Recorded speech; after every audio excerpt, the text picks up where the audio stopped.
Bienvenue dans les énergies scolaires. Épisode 118. Extraclasse. Je m'appelle Chloé Boucher, je suis professeure des écoles à La Réunion et cette année, avec ma classe de CM2, j'expérimente des ateliers à visée philosophique. L'école, on en parle beaucoup. Mais est-ce qu'on l'écoute vraiment ? Les énergies scolaires. Alors cet intérêt pour les ateliers à visée philosophique, ça remonte à il y a 8 ans maintenant, lorsque j'étais professeure des écoles stagiaires et qu'il fallait que je fasse un mémoire. Et on m'avait conseillé de faire des ateliers à visée philosophique.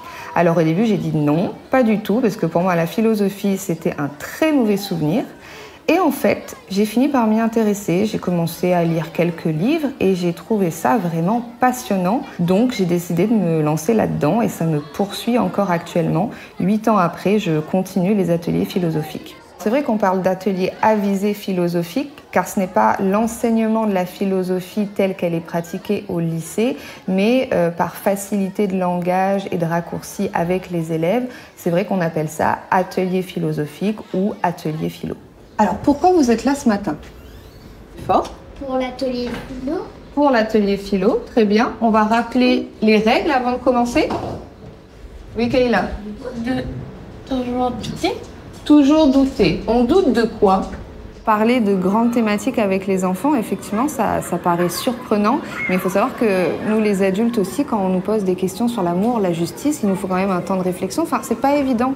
Donc, avec les enfants, il faut du coup passer par des histoires, des mythes, des légendes, pour qu'ils se décentrent de leur expérience personnelle et qui partent en fait d'un conte, d'une histoire, qui essaye de mettre en lumière certaines situations, certaines définitions, par exemple, d'un concept, et ensuite on en discute et on essaye de voir qu'est-ce que le mythe veut nous dire, qu'est-ce qu'il veut nous transmettre.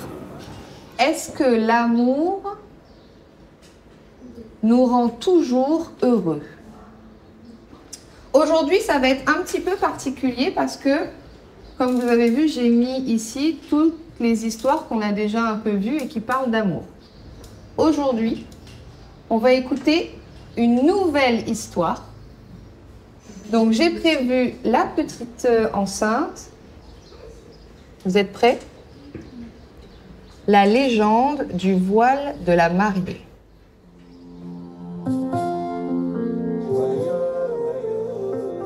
Je voulais aujourd'hui qu'ils aient un compte audio, donc ils travaillent leur écoute.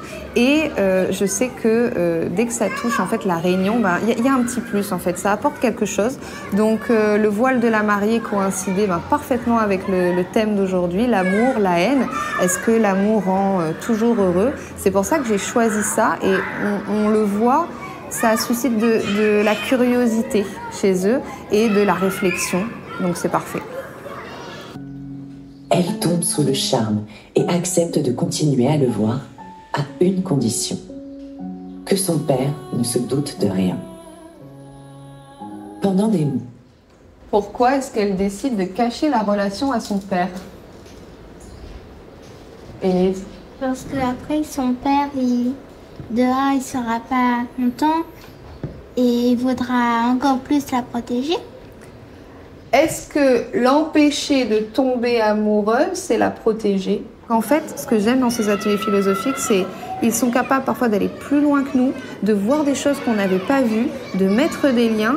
Après, c'est pas évident, il faut trouver les bons supports, il faut poser les bonnes questions, il faut réussir aussi parfois à arrêter de parler et laisser les enfants discuter entre eux. Et en fait, c'est une autre posture et j'aime bien cette haute posture aussi par rapport à celle que je peux avoir tous les jours dans la classe. Il y a une situation qui était plutôt, on va dire, amusante. On était en train de parler de l'amour et les élèves eux-mêmes ont dit qu'on pouvait aimer un objet. Et du coup, je leur ai demandé si l'objet pouvait nous aimer en retour. Ils ont tous répondu non, sauf un. Il y a un élève qui pensait en fait qu'une photo pouvait nous aimer parce qu'il n'arrivait pas à faire la différence entre l'objet et donc la photo et la personne qui est sur cette photo. Donc là, mon rôle, ce n'était pas de lui dire « non, l'objet ne t'aime pas », c'était de poser les bonnes questions pour qu'il réfléchisse à ça. « Ah bon, et si la photo, elle disparaît un jour, du coup, la personne, elle t'aime plus ?» Ah ben alors du coup, c'est l'objet qui t'aime ou c'est la personne qui est sur la photo? Ah, c'est la personne qui est sur la photo. Donc parfois, il y a aussi des choses, on va dire, un peu lambda, un peu de base, qu'on se dit, bon, ben ça, c'est acquis. Et puis au final, on se rend compte que ben, pas forcément. Donc il faut réussir à poser les bonnes questions pour pas transmettre directement quelque chose, mais pour que la réflexion vienne de lui. On n'apporte pas de grandes notions philosophiques. On peut parfois donner des mots, des définitions où, ah bah là, le mot que tu as voulu dire, c'est telle chose. Mais on n'est pas là pour transmettre quelque chose. On est là pour faire circuler la parole et faire en sorte que les idées, la réflexion, elle émerge. Donc moi, ça va être dans la distribution de la parole et surtout essayer, en tout cas, c'est pas toujours facile, mais essayer de poser la bonne question au bon moment par rapport à ce qu'un élève a dit pour essayer de le faire aller plus loin dans sa réflexion. Aujourd'hui, c'est la 6e séance depuis le début de l'année, donc c'est quand même quelque chose de tout nouveau. Les études ont montré que pour qu'il y ait des conséquences réelles, des impacts réels, il faut attendre 1 an et demi. Donc dire à l'heure actuelle, oui, ça a permis de mettre en place plein de choses et tout, non. Par contre, oui, ils sont plus capables de donner leur avis. Ils sont plus capables aussi de dire quand ils sont d'accord ou pas d'accord et dans le respect, dans le calme. Et avec moi, il y a quand même aussi une relation, je le vois, de confiance par rapport au début d'année. S'ils ont quelque chose à me dire, ils viennent me le dire. Parce que on va prendre le temps d'en discuter. Je suis pas parfaite, parfois ça m'agace un peu, mais j'essaye toujours de discussion. On prend son temps, on se calme, on se parle et on explique bien tout. On donne tout dans le contexte pour qu'on puisse tout comprendre. Donc ça joue sur le climat de classe. Mais mon objectif premier des ateliers philosophiques, c'est pas que ça joue sur le climat de classe, c'est que ça joue sur eux. On est surtout, pour moi ici, dans être un citoyen, être capable de discuter sans forcément s'agresser, prendre conscience que tout le monde n'a pas le même point de vue que soi, et c'est pas grave, tant que chacun est dans le respect. Et ça, je trouve que c'est important. Pour moi, ça devrait être parmi les compétences fondamentales. Bravo à vous parce que vous êtes restés concentrés, ça c'est vraiment super. Et alors là, je peux dire que ça a mouliné. Hein. Ok? Donc, est-ce que l'amour rend toujours heureux? On y reviendra la prochaine fois. Il me manquait en fait cette légitimité, si vous voulez, d'un point de vue philosophique. Donc du coup, je me suis dit qu'il fallait que je m'inscrive au diplôme universitaire qui est en métropole, qui s'intitule « Concevoir et animer des ateliers philosophiques ».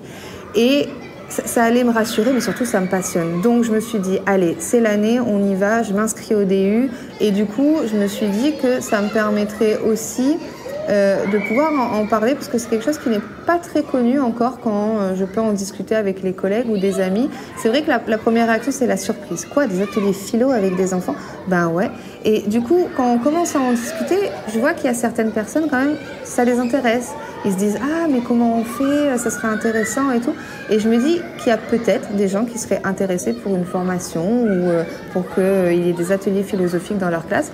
Donc, si jamais c'est possible après, pourquoi pas, ce serait avec plaisir. Vous venez d'écouter un épisode des Énergies scolaires. Si ça s'est bien passé, n'hésitez pas à laisser un avis sur votre plateforme d'écoute. À bientôt sur Extra Classe. Une production Réseau Canopé 2024. Extra Classe.